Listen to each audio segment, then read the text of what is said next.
What is good, YouTube? Quinn Wade basketball analysis coming to y'all with a quick video. We're gonna talk about the Milwaukee Bucks getting Jeff Teague, a guy that played for my Celtics this year, and I was expecting him to be a big difference maker this season for the Boston Celtics, and he ended up not having the greatest season, especially defensively, which you can't really expect him to be a great defender at this point because Jeff Teague was really never a great defender. He was mostly, drafted and he was mostly coveted for his offense ability to be able to hit threes, hit floaters, and get to the basket and be able to kick out and just cause a lot of havoc and chaos with his speed and burstability. Obviously, him being 32 years old, he is no longer the same athlete and no longer has the same impact that he had before.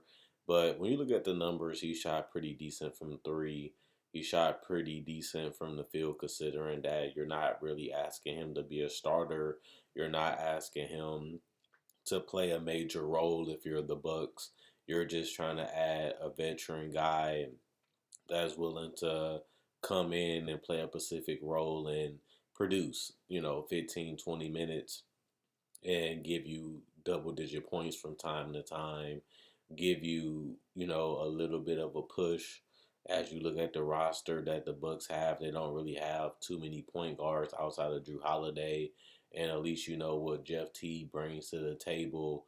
At least you know that Jeff T is going to be a guy that's going to, give you solid bench production each and every night almost. And he might not shoot the ball well every night. He may not, um, be having explosive 6 man of the year type season, but look at what the Bucks' options was at the point guard position this season and throughout the season for them. And like I said before, this is a team that has been really reconstructing their roster this whole entire year, whether it's trading for PJ Tucker or trading for Drew Holiday. They knew they needed to make changes to get over the hump in the Eastern Conference because what they was doing hasn't been working. And this year they have been pretty decent as a team. They have been a dark horse team, a team that can, make noise, a team that is dangerous, and they haven't been complacent. They seeing what they have, and they're trying to figure out how to make it better around Giannis, how they can get the best out of Giannis, and what role players will he need to be able to get them over the hump. And with them picking up Austin Rivers, a guy that can come in and get buckets for you, can fill in if somebody gets injured and give you a nice punch. Jeff Teague, to me, is probably the best available point guard free agent that you can get. And all you had to do was clear a roster spot and pick him up.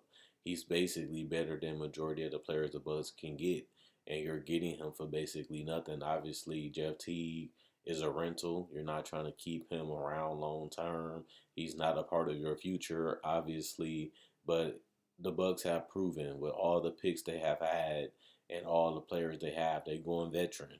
They going for guys that know that they can compete, guys that know how to win or been part of winning organizations like Jeff Teague, and guys that know who they are and know exactly what they need to do when told at the end of the day for a team. And Jeff Teague, you look at that and you're not too excited, you're not too happy, but he actually is probably an upgrade for where they were just week and 2 weeks ago. So when I look at the fact that the Bucks have made so many moves and have really rechanged his entire roster compared to 2 years ago, it just lets you know that John Horst is looking at this as a legitimate championship window. One of the biggest things for Giannis was being able to communicate with Horst to build the best roster he could around Giannis so they can have a good chance of winning it all. And I feel like John Horst has basically done the best that he can possibly do to build a team around Giannis. And even though they might come up short, as nobody really look at this team as one of the top three teams in the NBA currently, But one thing I will say is I like the consistency and I like the devotion and the dedication to trying to put the best team out there as possible and living with the results. And that's all you can really do. It's no guarantees in the NBA. Injuries happen, things can go chaotic, and matchups can go in your favor once you get into the playoffs, and you never know. As a GM, the best thing you can do is, get you a superstar, get you a second guy, and basically try to figure it out throughout the years that they own contracts. Obviously, Giannis and Chris Middleton and Drew Holiday have potential to be on a long-term contract with the Bucks, and you just try to live with the fact that you're going to retort, you're going to critique, and you're going to scope the best team that you can with the best coach that can fit that type of style of play that you're trying to get done with the talent that you put around your superstar. And John Horst has been fantastic. He really has. This is one of the GMs that's hungry.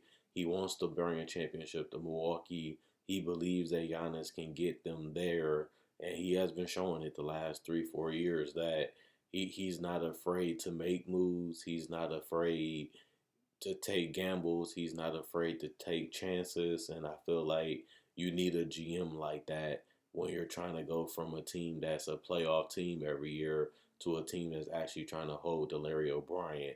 And at the end of the day, you have to build the best team that you can and live with the results. And I feel like picking up Austin Rivers, picking up Jeff Teague, gives you two solid vets that can impact winning, two solid two solid vets that can really make a difference, in a lot of games that can give you 12, 15, hit a couple shots, make a couple plays, and that's what you need coming off your bench. And I feel like they picked up two guys that are quality players and really give this bench something that has been missing and something that it needed to get injected in. And I'm just surprised that the Bucks, aren't considered literally a favorite this year. Giannis have been absolutely dominant for another season, and I'm just very intrigued to see what this team does in the playoffs at this point.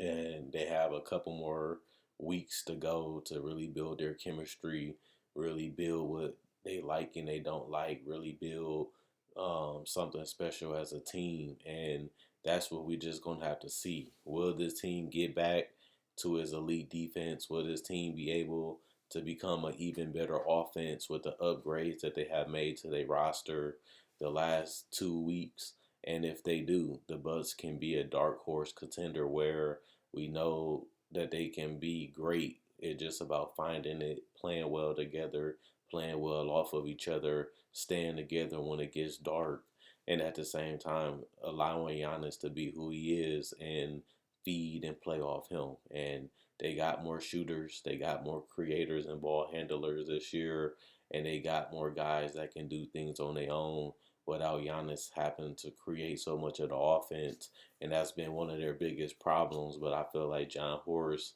with these two acquisitions included, has really, figured that part out.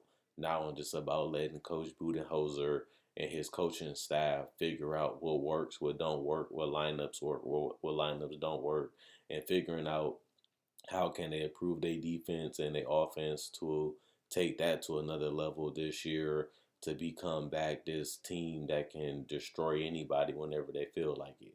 So the Bucks have been losing a lot to the best teams. They have been underperforming as a team that's supposed to be a contender this year, and they had to make a lot of moves and a lot of changes to, make this team better in the future and right now. And I feel like they have done that. They gave up a lot of picks to win now, but that just showing you that they have been committed to trying to do the best they can to put a championship team around Giannis and Antetokounmpo and Chris Middleton.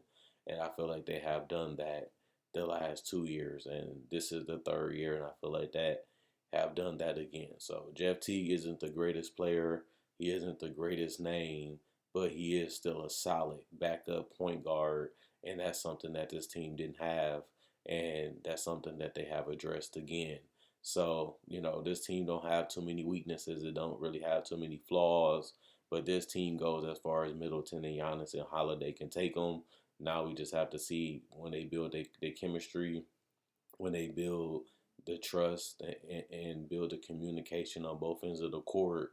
Can this team be a legitimate championship team in the entire NBA? They have some time to figure it out. We'll see if they do. And now, at the end of the day, let's enjoy this team for what it is, and let's give them a fair chance, and we'll see where they at when the playoffs start, and we'll judge them accordingly depending on how well they do there. Other than that, Quinn Wade, I'm gone. Let me know what you guys think about the Bucks. Let me know what you guys think about Giannis. Let me know what you guys think about Jeff Teague picking them up. And is this team a legitimate championship contender? Is people sleeping on the Bucks? Are the Bucks still overrated? And can the Bucks really win the title? Can they beat LA Clippers? Can they beat the Lakers? Can they beat the Brooklyn Nets and the Sixers? Whatever you feel, let me know in the comment section below. Quinn Wade, that's one houses I'm going.